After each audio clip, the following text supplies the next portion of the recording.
ഏയ് അനുരാധ, എന്നെ കണ്ടിരുന്നില്ലേ? കണ്ടു. സോറി ട്ടോ, ചിന്തയിലായിരുന്നോണ്ട് ഞാൻ കണ്ടില്ല. ചിന്തിക്കാണെന്ന് തോന്നിയതുകൊണ്ടാ ഞാൻ ഡിസ്റ്റർബ് ചെയ്തിരുന്നേ. ഞാൻ എങ്ങനെയാ ഒരു കാര്യം ചിന്തിച്ചു കഴിഞ്ഞാൽ പിന്നെ അതിന് ഉത്തരം കിട്ടാതെ സാധാരണ ജീവിതത്തിലേക്ക് തിരിച്ചു വരില്ല. ഐൻസ്റ്റീനോ ന്യൂട്ടനോ ആരോ ഒരാൾ അങ്ങനെയായിരുന്നു. നല്ല കാര്യങ്ങൾ അനുകരിക്കുന്നവർ കാണുമല്ലോ, അവരനുകരിച്ചോട്ടെ. അല്ല, അനു എങ്ങോട്ടാ? ഞാൻ വെറുതെ നടക്കാൻ ഇറങ്ങിയതാ. വെറുതെ? അതെ. How can you Anuradha? മനുഷ്യ ജീവിതത്തിൽ തുച്ഛമായ ഈ ആയുസിൽ വെറുതെ നടക്കാൻ എവിടെന്നാ സമയം? എന്നെ കണ്ടില്ലേ? പാവപ്പെട്ടവരിലേക്ക് ടെക്നോളജി എങ്ങനെ എത്തിക്കാമെന്നാ ഈ ആലോചിക്കുന്നത്. സാരമില്ല, ഒരു വീട്ടില് ഒരാൾ ചിന്തിച്ചാ മതി. എന്താ? ഏയ് ഒന്നുമില്ല. സത്യത്തിൽ അനുരാധ എവിടെ വെച്ച് കണ്ടത് നന്നായി. കോവിലകത്ത് വെച്ച് കണ്ട എന്താ കുഴപ്പം? അവിടെ ഏട്ടന്മാരെന്ന് പറഞ്ഞ കുറെ പേരില്ലേ നമ്മുടെ അത്രയും സെൻസ് ഇല്ലാത്തവര്. ആണോ? എനിക്കങ്ങനെ തോന്നിയില്ല. അയ്യോ അനുരാധ, അവർക്ക് വിവരം ഉണ്ടെന്ന് കരുതി അവരുടെ അടുത്ത് പോയി നിന്ന് കൊടുക്കല്ലേ, പ്രാന്തായി പോവും. ഈ നാട്ടുകാർ മുഴുവൻ എന്നോട് ചോദിക്കുന്നൊരു ചോദ്യമുണ്ട്, ഇത്ര ബുദ്ധിമാനായ ഒരാൾ ഇത്രയും മണ്ടന്മാരുടെ കൂടെ എങ്ങനെ കഴിയുന്നു? സത്യം. പിന്നെ എന്റെ ജീവിതത്തിൽ വലിയൊരു തീരുമാനം അനുരാധ അറിഞ്ഞിരുന്നു? ഇല്ല.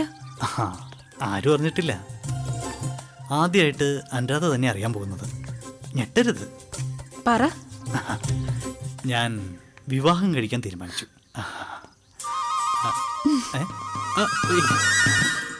ഞെട്ടി അനു, ഞെട്ടി, ശരിക്കും ഞെട്ടി.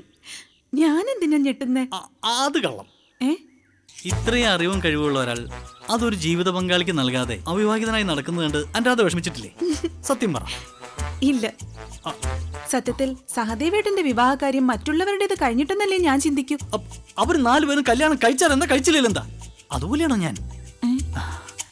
ഞാനീ വിവരം അമ്മയെ അറിയിച്ചിട്ടില്ല. അനുരാധ അമ്മയോട് പറയണം എനിക്ക് സമ്മതമാണെന്ന്. നേരിട്ട് പറഞ്ഞ പോരെ? പോരാ. എന്തുകൊണ്ട് ആദ്യം അനുരാധയോട് പറഞ്ഞു എന്ന് അമ്മ ചിന്തിക്കും. അപ്പോ അമ്മയ്ക്ക് അതിനുള്ള ഉത്തരം കിട്ടും. എന്തുത്തരം? പോടി മണ്ടി. സോറി, അങ്ങനെ വിളിച്ചതിൽ വിഷമമുണ്ടോ? ഇല്ല. അമ്മയോട് പറയുമ്പോ അമ്മ അനുരാധയുടെ ഇഷ്ടം ചോദിച്ചാ സമ്മതമാണെന്ന് അങ്ങ് പറഞ്ഞേക്കണം. എന്താ? അല്ല, എന്റെ വിവാഹ കാര്യത്തിൽ. ഓ അങ്ങനെ പറയാം. എങ്കിൽ പിന്നെ ഞാൻ നടന്നോട്ടെ? അല്ല, നമ്മൾ നടക്കില്ലേ? സഹദേവേട്ടനെ ചിന്തിക്കണ്ടേ? അത് പിന്നെ മതി. പോരാ. ബുദ്ധിജീവികൾ ഒരു നിമിഷം പോലും പാഴാക്കരുത്. അത് ലോകത്തിന്റെ മൊത്തം നഷ്ടവാ. ചെന്ന് ചിന്തിക്ക്. ബൈ. നാശം, വെറുതെ ചിന്തയുടെ കാര്യം പറഞ്ഞു.